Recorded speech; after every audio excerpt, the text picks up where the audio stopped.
मेरे अति प्रियो, कैसे रहते हैं? यीशु मसीह के नाम से मैं आपका अभिवादन करते हैं। आप चिंता नहीं करना है।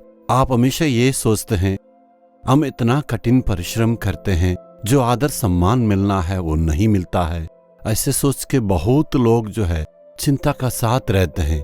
परमेश्वर के पास आके विनती करने से परमेश्वर आपकी सारी बातों को, चिंता को दूर करेगा। आज परमेश्वर के वचन से हम अध्ययन करेंगे नीति वचन 22 अध्याय का उसका 4 वचन।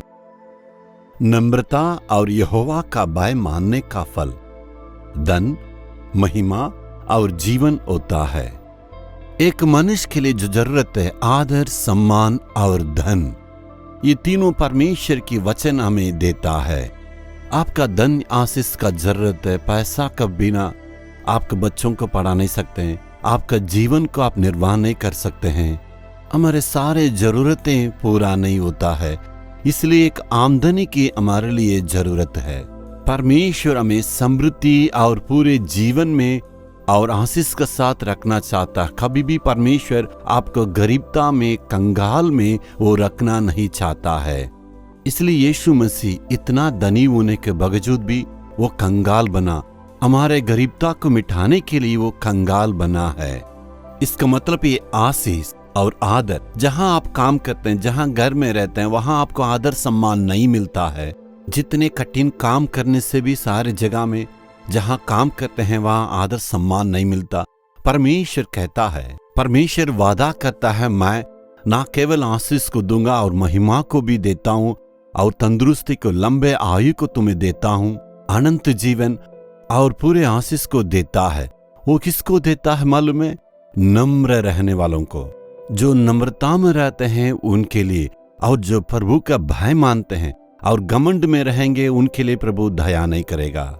ये पैसा का घमंड, ये जाति का घमंड हमें नहीं होना चाहिए। परमेश्वर जहां रखा है वहीं पर जो है नम्रता में हमें रहना है। जो भी आशीष दी है परमेश्वर दया के चलते दिए करके, परमेश्वर के लिए डर के साथ आप रहना है। कुछ भी गलती नहीं करना है। परमेश्वर की निगाहें, उसकी नजर मेरे ऊपर है। इसी भावना के साथ सारी बातों को डर और भय के साथ, नम्रता के साथ करने से प्रभु आशीष देगा। आदर, सम्मान, आशीष आपकी ओर आएगा। इसलिए आज अर्पण करेंगे, हे प्रभु इसके बाद कभी भी मैं घमंड नहीं करूंगा। दीन नम्रता बनना है। प्रभु से विनती कीजिए, प्रभु हमेशा डर भय के साथ मैं आपको आराधना करना है। अपने हाथ को दिल में रख के हम कहेंगे, हे प्रभु तू मुझको आदर और सम्मान, महिमा को देने वाला प्रभु है। तू ही जीवन देता है। इसलिए परमेश्वर मैं नम्रता में रहने के लिए तू मुझे दया करना है। डर और भय के साथ रहने के लिए तू मुझे मदद करना है। यीशु के नाम से प्रार्थना करते हैं पिता। आमीन, आमीन।